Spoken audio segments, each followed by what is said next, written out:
Hello student, आप सभी का स्वागत हमारे YouTube channel study with reading में। स्टूडेंट, आप सभी से रिक्वेस्ट है कि प्लीज़ वीडियो को पूरा देखा करें, एक लाइक, एक शेयर और एक कमेंट जरूर किया करें। अगर आप सभी को इसका पीडीएफ चाहिए तो इस वीडियो के कमेंट बॉक्स के नीचे मैं अपना टेलीग्राम लिंक दे दूंगा, आप वहां से इसका पीडीएफ डाउनलोड कर सकते हैं। आप लिखना मत, सिर्फ वीडियो को देखना और मैं जो बोल रहा हूँ उसको अच्छे से समझना, ठीक है। तो हमने भारत के ज्योग्राफी से संबंधित मतलब भारत भूगोल से संबंधित 2 वीडियो अपलोड कर दिया है। पहला पार्ट जिन्होंने नहीं देखा है और दूसरा पार्ट दोनों नहीं देखा तो उसको देख लें, उसके बाद आज का ये तीसरा पार्ट जरूर देखें। तो हमने कल की वीडियो में क्या पढ़ा था उसको आपको एक बार बता देते हैं। इसके सेकंड पार्ट में हमने पढ़ा था भारत के पड़ोसी देश। भारत के पड़ोसी देश कितने हैं? तो इनकी संख्या है 7। ट्रिक था बचपन में MBA, यानी बांग्लादेश, चीन, पाकिस्तान, नेपाल, म्यांमार, भूटान और अफगानिस्तान। ये भारत के 7 पड़ोसी देश थे। इसको हमने पढ़ लिया था और ट्रिक के साथ पढ़ा था। अब हम आपको दिखा दे और क्या पढ़े थे कल की वीडियो में। पढ़ा था भारत के तटवर्ती राज्य। भारत के तटवर्ती राज्य कितने हैं? तो 9 राज्य हैं। कौन कौन से? गुजरात, महाराष्ट्र, गोवा, कर्नाटक, केरल, तमिलनाडु, आंध्र प्रदेश, ओडिशा और पश्चिम बंगाल। पूर्वी तट पर 4 राज्य हैं और पश्चिमी तट पर 5 राज्य हैं। तो भारत के तटवर्ती राज्य कितने हैं? 9। इसके बाद क्या पढ़े थे? और पढ़े थे पड़ोसी देशों के साथ सीमा। जैसे भारत एवं पाकिस्तान के मध्य रेड क्लिफ रेखा लगती है, इसका निर्धारण भी पढ़ लिया था। भारत एवं चीन के मध्य मैकमोहन रेखा, भारत एवं अफगानिस्तान के मध्य डूरंड रेखा और 24 अंश उत्तरी अक्षांश या इसे सर ग्रीक विवाद भी कहते हैं, यह भारत और पाकिस्तान के बीच विवाद है। पांडिचेरी का जो विस्तार 3 राज्यों में और 4 स्थानों पर है, इसको भी पढ़ लिया था। और आज की वीडियो में पढ़ने वाले हैं भारत के प्रमुख चैनल एवं जल राशियां, ठीक है, जल संधियां। भारत के प्रमुख चैनल एवं जल संधियां, इसके बारे में आज हम पढ़ने वाले हैं, ठीक है। बस आप सभी चैनल को लाइक करें, शेयर करें और जिन्होंने सब्सक्राइब नहीं किया तो प्लीज सब्सक्राइब कर लें। तो चलिए शुरू करते हैं। भारत के प्रमुख चैनल एवं जल संधियां आपको ट्रिक से याद करा देंगे, आप बिल्कुल भी नहीं भूलेंगे। आपको जैसा पता है कि ये उत्तर दक्षिण भारत का मैप मैंने बना के रखा है, ये आपका पूरा भारत हो जाता है। यहाँ से गुजरात की सीमा से लेकर और यहाँ पर किसकी सीमा लगती है? अरुणाचल प्रदेश, ये आपका यहाँ पे लगता है मिजोरम। इसके बाद जो है मिजोरम से होते हुए ये कौन सा देश लग जाता है? ये आपका म्यांमार, क्योंकि बांग्लादेश यहाँ बीच में पड़ता है, ठीक है। मैं मैप से थोड़ा बता दूं, ये यहाँ पे बांग्लादेश पड़ता है। उसके बाद जस्ट आपका कौन सा देश आ जाता है? तो आपका आ जाता है म्यांमार। अब आपको बता दें कि इसके पूर्व में कौन सा, इसके भारत के पश्चिम में कौन सा सागर है? तो भारत के पश्चिम में है अरब सागर। और वहीं पूर्व में कौन सी खाड़ी है?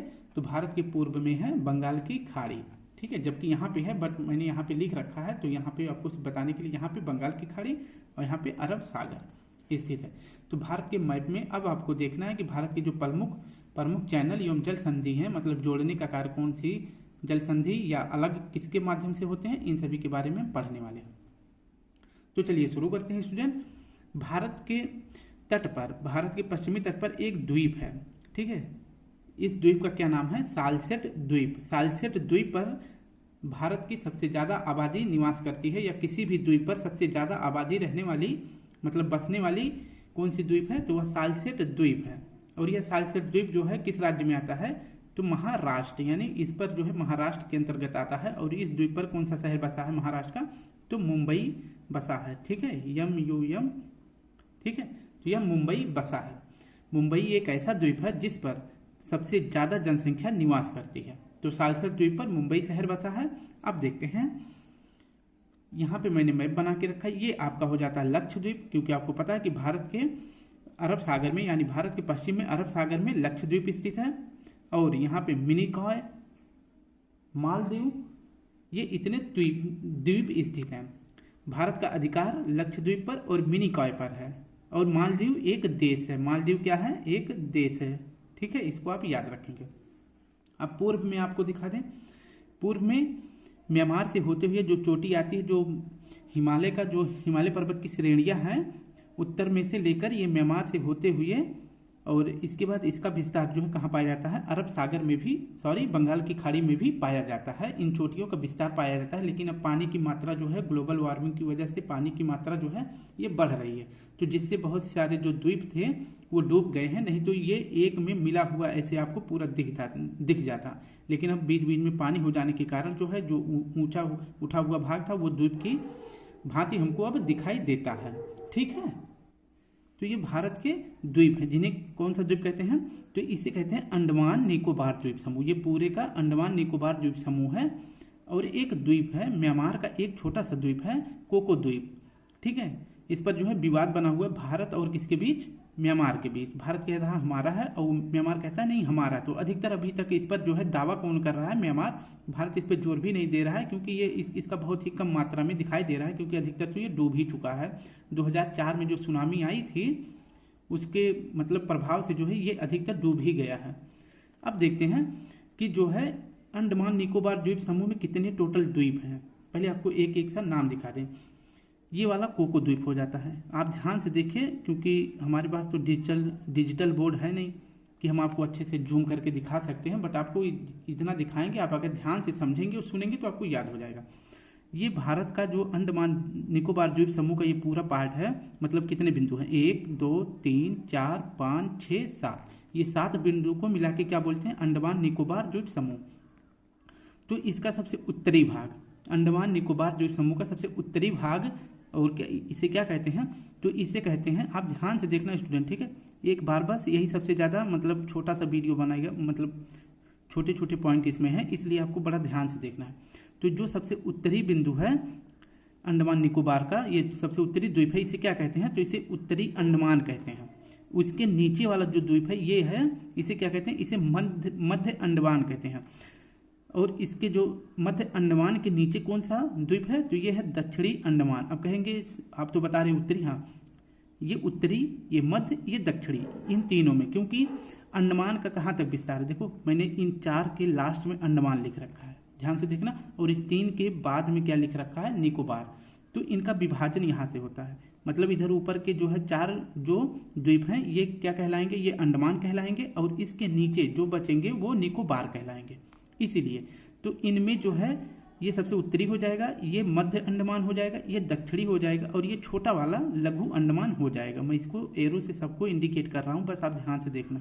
ठीक है, मैं पीडीएफ भी दे दूंगा, डिट्टो जैसे सब कुछ कर रखा है ऐसे आपको पीडीएफ भी मिल जाएगा, बस आप ध्यानपूर्वक देखते रहें। फिर इसके बाद यहाँ पे आ जाए तो ये पूरा अंडमान का मतलब मैंने समाप्त कर दिया। अब देखते हैं निकोबार के बारे में। ठीक है, निकोबार का क्या है, ये ऊपर वाला जो सबसे बड़ा द्वीप है, मतलब बड़ा नहीं है लेकिन ये जो ऊपर वाला द्वीप है इसे क्या कहते हैं, इसे कार निकोबार कहते हैं। इसके बीच में जो ये वाला द्वीप है इसे क्या कहते हैं, इसे लघु निकोबार कहते हैं। और जो ये सबसे बड़ा है इसे क्या कहते हैं, इसे बृहद निकोबार कहते हैं। ठीक है, एकदम डिट्टो क्लियर कर दे रहे हैं, बस आपको अच्छे से दिखना चाहिए और आप ध्यान से समझ लेना। एक बार समझना ताकि दोबारा हमें अंडमान निकोबार द्वीप को दोबारा ना पढ़ना पड़े। ठीक है, अब मैंने क्या बताया कि ये कोको द्वीप है जो कि म्यांमार के अंतर्गत है, भारत का उत्तरी अंडमान जो कि कोको द्वीप के पास है, फिर उसके बाद मध्य अंडमान, फिर दक्षिणी अंडमान, फिर लघु अंडमान। इसके बाद इसके बीच में मैंने डिवाइड कर दिया है क्योंकि ऊपर वाला अंडमान नीचे वाला निकोबार, तो ये वाला हो जाता है कार निकोबार, और मध्य वाला जो हो जाता है कार निकोबार में तो ये लघु निकोबार, और ये हो जाता है बृहद निकोबार। अब इधर आ जाए, मैंने ये बताया था कि ये है आपका लक्षद्वीप। ठीक है, और ये कौन सा है, मिनी कॉय। और ये कौन सा द्वीप है, तो ये है मालदीव द्वीप है, लेकिन ये देश है। ठीक है, ये एक देश है। अंडमान निकोबार ये लक्षद्वीप में कुल कितने द्वीप हैं, मतलब यहाँ तक जो अपना अब भारत का जिस पर अधिकार है इसमें कितने द्वीप हैं, तो इस पर जो है 36 द्वीप हैं। ठीक है, 36 छोटे छोटे द्वीप हैं। और ये किस प्रकार के द्वीप हैं, तो ये परवाल द्वीप हैं। परवाल द्वीप में भी पूछा जाता है किसके बने हैं, तो ये एटाल के बने हैं, जो कि टीजीटी पीजीटी के लिए पूछा जाता है। ये एटाल द्वीप है। परवाल द्वीप किससे बना है, ये एटाल द्वीप से बना है। और ये घोड़े के नाल के आकार का, ये अंतरिक्ष से मतलब थोड़ा ऊपर जाने से 100-150 किलोमीटर ऊपर जाने से आपको लक्षद्वीप कैसे दिखेगा, घोड़े का नाल जो ऐसे होता है ना, इस तरह से दिखाई देगा। ठीक है, तो ये क्लियर हो गया। मिनी कॉय पर किसका अधिकार है, मैंने बताया भारत का, लेकिन यह जो है लक्षद्वीप के अंतर्गत ही आता है, लेकिन थोड़ा दूर होने के कारण इसके बीच भी एक चैनल है। मैंने बताया कि लक्षद्वीप में कितने द्वीप हैं, लक्षद्वीप में 36 द्वीप हैं। और अंडमान निकोबार द्वीप में कुल कितने द्वीप हैं, तो अंडमान में कितने द्वीप हैं, सिर्फ अंडमान में। ठीक है, मैंने ये बीच में आपको डिवाइड करके बताया। तो अंडमान में टोटल द्वीप हैं 550 द्वीप। कितने द्वीप हैं, 550 द्वीप हैं। और निकोबार में कितने द्वीप हैं, तो निकोबार में भी 22 द्वीप हैं। तो 550 और 22 कितने हो जाएंगे, 572 द्वीप कहाँ पर हैं, अंडमान निकोबार द्वीप में। और लक्षद्वीप में 36 द्वीप हैं छोटे छोटे। ठीक है, इसको याद रखेंगे। अब जो है मैंने यहाँ पे श्रीलंका का मैप बना रखा है, और इसके बाद यहाँ पर जो है मैं आपको ऐसे गोल करके बता रहा हूँ क्योंकि आपको समझ में आ जाए। तो इसके बीच में एक संधि है, ठीक है, भारत और श्रीलंका के बीच एक संधि है, इसका क्या नाम है, पाक स्ट्रेट, पाक जल संधि इसे भी कहते हैं, ये बीच में ग्रीन कलर का, ठीक है। और इसके बाद जो है कौन सी खाड़ी पड़ जाती है, पाक की खाड़ी पड़ती है, और इसके बाद में ये वाला कौन सा पड़ जाता है, तो ये मन्नार की खाड़ी।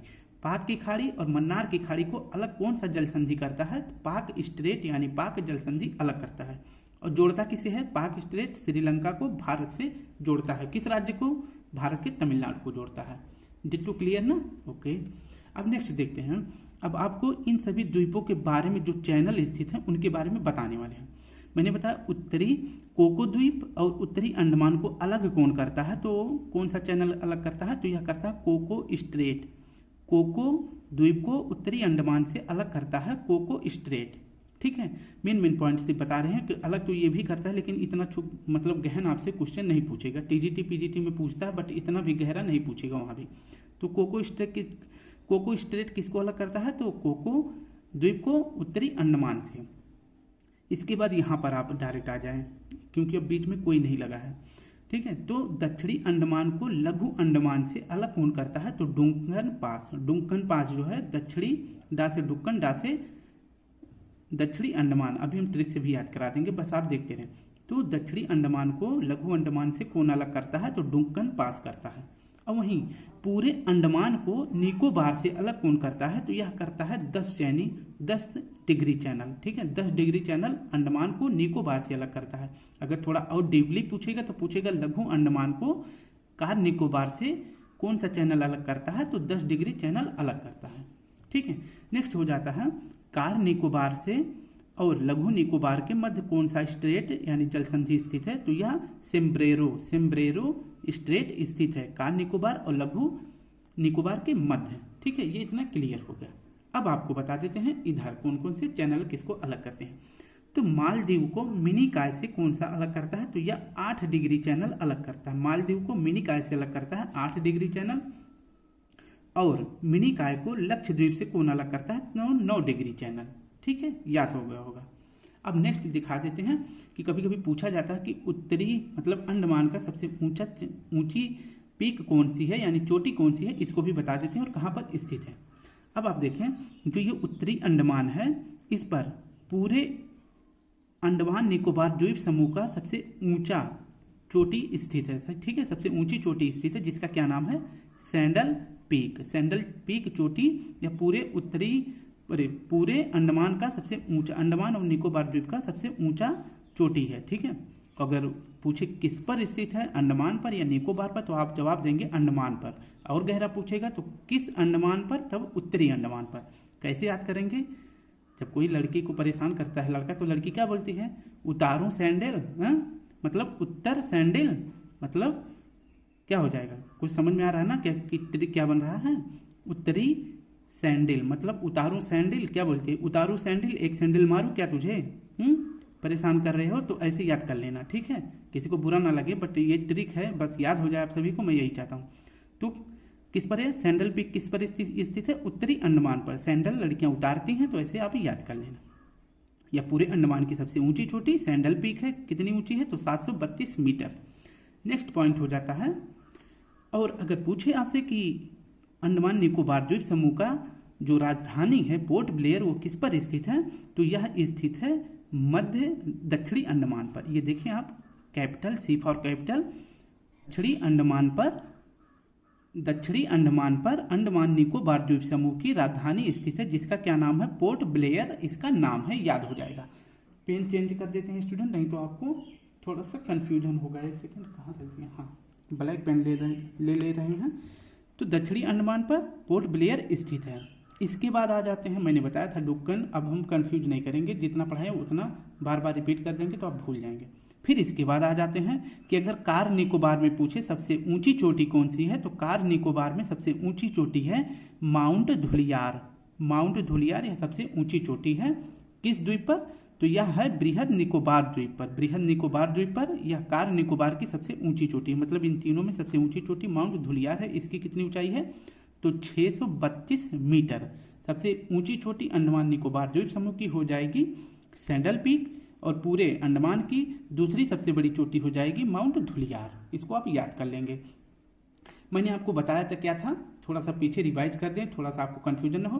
मैंने बताया था कि यहाँ पर भारत की कौन सी पॉइंट स्थित है, तो भारत का 8°4 उत्तरी अक्षांश यहाँ पर स्थित है। 8°4 उत्तरी अक्षांश यहाँ पर स्थित है, जो कि मुख्य भारत का, इतना आप याद रखें, मुख्य भारत का या मुख्य भूमि का यह उत्तरी पॉइंट है, ठीक है। लेकिन दक्षिणी पॉइंट है, भारत के पक्ष में देखेंगे दक्षिणी, अगर भूमध्य रेखा के पक्ष में देखेंगे तो उत्तरी।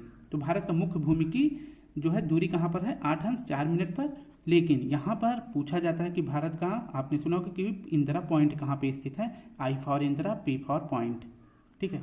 तो इंदिरा पॉइंट कहाँ पर स्थित है, जो भारत का सबसे सुदूर बिंदु स्थित है, तो वह कहाँ पर स्थित है, तो वह स्थित है बृहद निकोबार द्वीप पर। ऐसे बोलते हैं कि अंडमान पर स्थित है इंदिरा पॉइंट, लेकिन अगर गहरा पूछेगा तो पूछेगा किस द्वीप पर है, तो बृहद निकोबार द्वीप पर, यहाँ पर, ठीक है। क्लियर हो गया। और ये कितने डिग्री पर है, तो यह है 6.4 पर, 6°4 पर यह स्थित है, ठीक है। Clear, good. अब आगे देखते हैं, यह भी मैंने आपको पढ़ा दिया था कि इनके बीच कौन सा चैनल स्थित है। अब देख लेते हैं, ट्रिक से आपको याद करा दें कि जो प्रमुख चैनल है इनको आप कैसे याद करेंगे। मैंने क्या बताया था, पहले देख लेते हैं कि कितनी पॉइंट आपको पढ़ना है। तो आपको 7 पॉइंट पढ़ना है, ठीक है। 1 2 3 4 5 6 7 पॉइंट। एक तो 8 चैनल बताया था, 9 चैनल, 10 चैनल, डुंकन पास, सिम्ब्रेरो स्ट्रेट, पाक स्ट्रेट और कोको स्ट्रेट, इन सभी को आपको पढ़ना है।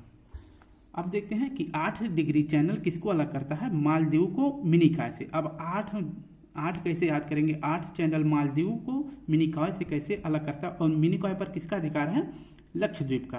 और ये दोनों द्वीप जो हैं ये भारत के हैं, ठीक है। ये दोनों द्वीप जो हैं भारत के हैं, लेकिन अब थोड़ा दूर होने के कारण इनके बीच एक चैनल है।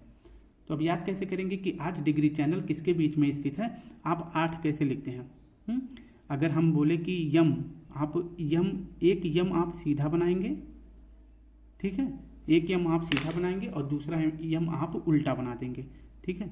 ऐसे आप उल्टा बना देंगे, ठीक है। अब इनको अगर मिलाएंगे तो क्या बन जाएगा, तो देखिए कहीं ना कहीं ये 8 बन रहा है ना, लेकिन ये उल्टा 8 बन रहा है। आप इसको सीधा कर देंगे, याद हो जाएगा ना। तो एक माँ से हो जाएगा आपका मिनिकॉय, और एक ऊपर वाले एम से हो जाएगा मालदीव। तो इन दोनों के बीच कौन सा डिग्री है, 8 डिग्री चैनल, ठीक है। Okay, good. अब देखते हैं, जो भारत का द्वीप है, एक द्वीप है मिनिकॉय और दूसरा है लक्षद्वीप, लेकिन ये लक्षद्वीप के अंतर्गत आता है, थोड़ा दूर होने के कारण, तो इसके बीच एक चैनल है 9 डिग्री चैनल। अब इसे कैसे याद करेंगे, लक्ष्य कैसा होना चाहिए आपका, छोटा। आपका कोई एम होगा, लक्ष्य होगा, तो आप बोलेंगे हाँ एम है। हर किसी का एम, किसी का लक्ष्य होता है। अगर किसी का नहीं होगा तो क्या बोलेगा, नो। मतलब लक्ष्य के बाद कौन सा डिग्री आ जाएगा, 9। किसी का भी लक्ष्य होगा तो वो बोलेगा यस मेरा एक लक्ष्य है। अगर किसी का नहीं होगा तो नो, ये बोलेगा नो, यानी कि 9 हो जाएगा। अगर आपका लक्ष्य है तो उसे छोटा रखना है या बड़ा, तो आप बोलेंगे नहीं बड़ा रखना है। और कोई का अगर लक्ष्य नहीं होगा तो बोलेगा नहीं है, यानी कि उसके पास मिनी, मतलब छोटा भी नहीं है। तो लक्ष्य से हो जाएगा लक्षद्वीप, मिनी से हो जाएगा, देखिए किसी का बड़ा होता है, किसी बड़ा और छोटा, छोटे को मिनी भी बोलते हैं ना। तो किसी का लक्ष्य मिनी नहीं होना चाहिए, ये मतलब है। लक्ष्य हो यस, नो मत बोलना, किसी की कोई भी नो नहीं बोलेगा। लक्ष्य सबके होते हैं, तो लक्ष्य के लिए नो नहीं बोलना है। और अगर लक्ष्य है तो मिनी नहीं होना चाहिए, बड़ा होना चाहिए। तो ऐसे याद कर सकते हैं, नो से हो जाएगा 9, और लक्ष्य से हो जाएगा लक्षद्वीप, मिनी से हो जाएगा मिनिकॉय, ठीक है। तो इसको आप याद कर सकते हैं। अब 10 डिग्री है, तो ये कैसे आप याद करेंगे, 10 होता है ना, 10 में 0, देखिए एक अंडा है ना, एक गोल सा, तो इसे अंडमान याद कर सकते हैं। अंडमान का पूरे निकोबार से अलग कौन करता है, मैंने आपको बताया था। यहाँ पे देखें, अंडमान को पूरे निकोबार से अलग करता है 10 डिग्री चैनल, ठीक है। ऐसे याद कर सकते हैं। 1-2 खुद ही बना लेना, इतना हमको परेशान ना किया करें आप सभी, ठीक है। बना लेना, 1-2 खुद ही बना लिया करो। अगर समझ में आए तो मुझे भी बता देना। डुंकन पास, ये पास है दक्षिणी अंडमान को लघु अंडमान से। सिम्ब्रेरो स्ट्रेट किसको अलग करता है, तो कार निकोबार को लघु निकोबार से। पाक स्ट्रेट को भारत और श्रीलंका से अलग करता है। मैंने यहाँ पे आपको दिखाया भी है कि पाक स्ट्रेट भारत को श्रीलंका से अलग करता है, यानी जोड़ता है, इसके मध्य में स्थित है। अलग किसे करता है? पाक की खाड़ी को मन्नार की खाड़ी से। और लास्ट कौन सा पॉइंट है? लास्ट है कोको स्ट्रेट। मैंने बताया था कोको जो द्वीप है उस पर से म्यांमार का अधिकार है। और भारत का जो है, भारत के किस द्वीप से अलग करता है? तो उत्तरी अंडमान से अलग करता है। उत्तरी अंडमान, या फिर कुछ अनाथ पूछ सकता है कोको स्ट्रेट की किससे अलग करता है? तो म्यांमार को भारत से, ठीक है। या कोको स्ट्रेट, कोको द्वीप को उत्तरी अंडमान से, कैसे भी दे सकता है। आप इसको पूरा देख सकते हैं एक बार। तो स्टूडेंट कल फिर मिलते हैं। आप सभी को प्यारा सा जय हिंद, जय भारत। इसका PDF चाहिए तो प्लीज़ हाँ मेरे कमेंट बॉक्स के नीचे टेलीग्राम लिंक है, आप इसको डाउनलोड कर सकते हैं। प्लीज़ एक लाइक कर देना, बहुत मेहनत लगती है आप सभी के लिए। बस सपोर्ट बनाए रखें, एक दिन सब कुछ अच्छा हो जाएगा। फिर मिलते हैं, टाटा बाय बाय।